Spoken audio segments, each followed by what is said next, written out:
Well, I totally agree with you, Tanvir, that EVs are the future, and there's no doubt. But this is such a typical cycle that happens when you get a herd mentality rushing into a space because it's the future, whatever that might be. Obviously, we can look at history, but we don't need to. It's not the first time we've seen this sort of thing happen. Something is going to revolutionize the world. Everybody piles in, and then reality sets in. And this is exactly what happened because we had not only people, the pricing of the EVs got so high, people were basically being priced out of the market. The used cars of EVs weren't moving. Hertz made its announcement that it wasn't even going to be renting EVs anymore.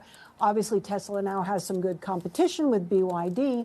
But I think what's really, and by the way, also Musk's overall reputation went from, well, what I say is the hand of the king to a little bit less, because he's gotten more controversial over time with some of the statements that he's made. So you put that all together, and then I think the final crunch to that, to these prices, really was more weather related when people realized when you have major power outs, things freeze or things overheat after we had a record hot summer and then some real freezing temperatures throughout this winter so far, which has really just gotten going, and people can't power up their cars and the infrastructure is not there. I think that might have been the final nail, at least for now.